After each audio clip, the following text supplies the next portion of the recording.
Good evening, everybody. Just doing a quick little update video here. I got a little bit of work to do to the Grizz. I mucked up the radiator by accidentally breaking off one of the aluminum nipples that goes to the expansion bottle, the coolant bottle. This piece right here. So right now I got that stainless steel bolt in there with some thread lock, but it's not holding. When I was out of the cabin, I was riding and it was just spraying coolant all over me, so that was good. Oh my god! What the hell is going on there? So I need to get a new radiator, so I'm going to upgrade it. I'm going to get, because this is a single core, so my new one's probably going to be a dual or a 3-core, so that'll help with cooling. And then I'll probably upgrade the fan as well, get a little higher CFM fan, just because why not? If I'm going to upgrade it, might as well do it all right now. And then just checked the dyno jet again, plugged in a laptop to it, make sure everything's all copacetic there. Everything seems to be doing pretty good. So yeah, that's what's happening now. I could probably get that piece welded back on, but yeah, I just figured I'm just gonna upgrade the radiator. I might as well do it. I think it's like 180 bucks off Amazon, so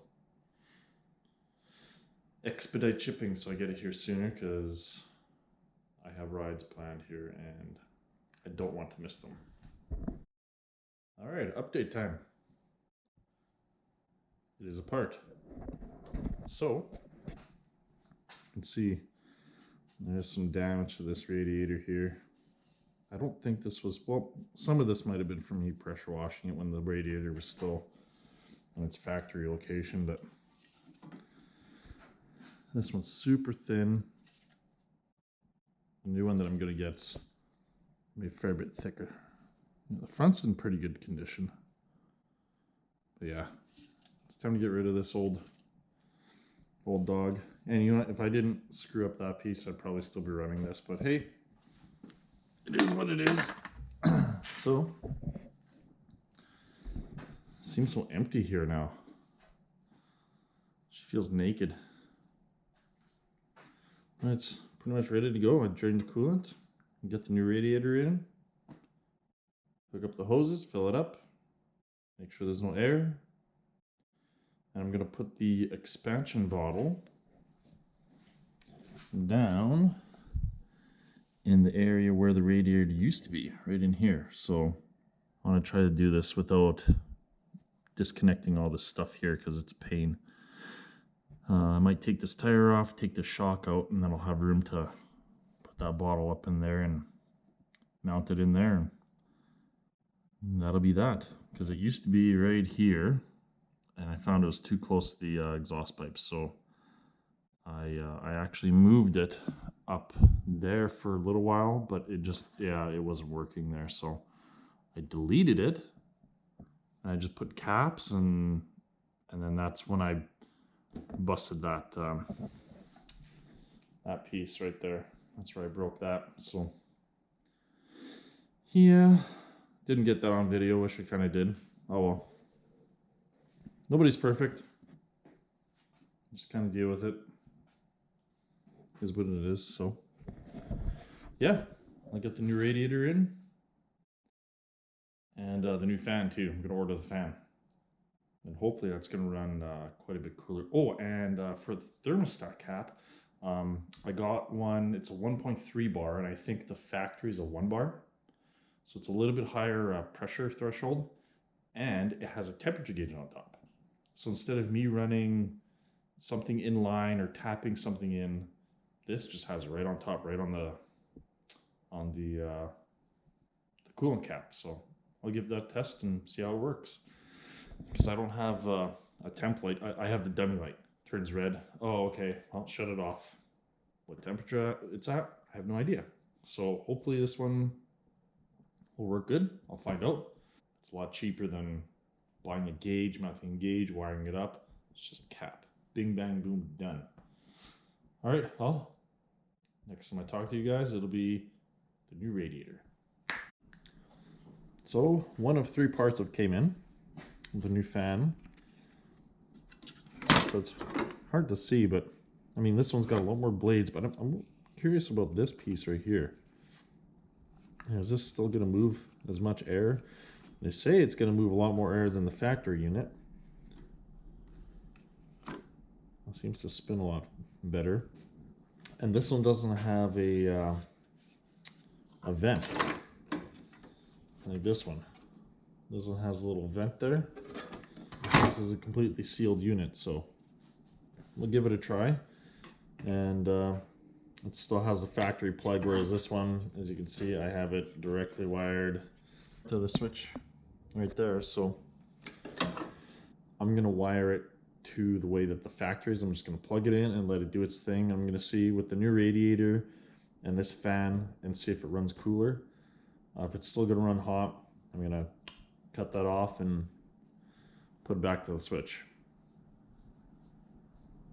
It'd be nice just to not have to worry about it, but you know, sometimes when I want that fan on, I want it on. So we'll give it a try.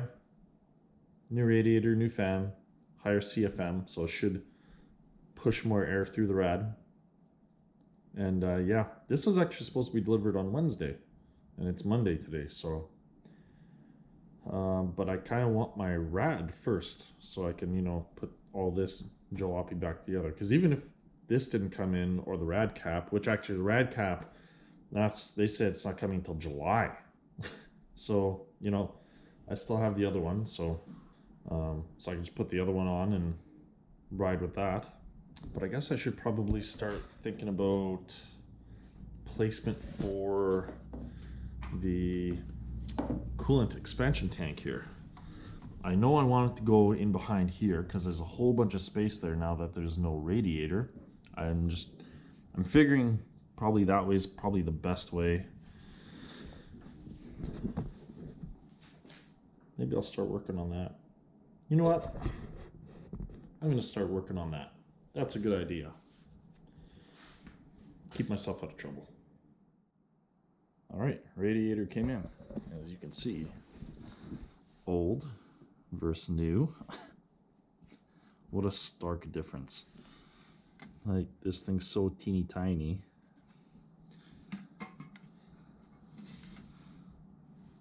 Like, this is gonna, it's gonna work a lot better than this factory radiator. It did its job, but this is definitely a much better unit. And the factory, it's all crimped on, and this is welded. So boom with that, and the new fan. That Grizzly should run nice and cool. Well, progress support on the new radiator. I have to do some massaging to these brackets because they're a little bit too big. The factory,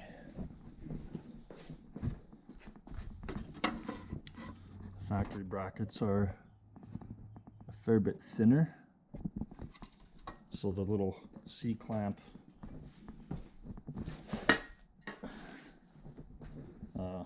these little bits right here, they don't slide on very well, so minor adjustment with the ankle grinder and should be good to go.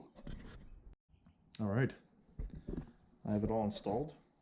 I have to do a few modifications to get everything to work, but I think it's all panned out pretty well. I had to notch out right here so I can get my rad mounted to my relocate here, because this plate from this was directly across and the same on the top and the bottom. So I had to do this little notch, sanded it down a little bit, and of course I had to manipulate these bad boys. But it's what a difference.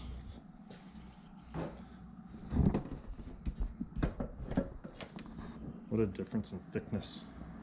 I don't know how much extra coolant this will hold, but it's definitely going to be more. And it should help with my keeping the Grizzly cool. And then what I did is I wired this fan back in with the factory plug-in, so whenever the coolant temperature gets to a certain temperature, the fan will turn on by itself. So I'll run it like that for a while, and if it runs good, then I won't bother with using the switch anymore. So yeah, so far happy. I'm just waiting for my wife to get back from Canadian Tire, because I did not have enough coolant to top the radiator up, and actually there's only like a liter in there, so nowhere near enough. I don't feel like running it right now until I have it topped up, and then I got to bleed it. On the thermostat side there's a little bleed screw so that there's no air pocket, and then should be good to go. Oh, do I hear wife? I think I hear wife. There she is. Hello, wife. You has coolant? She's staring at me like, why are you putting me on GoPro?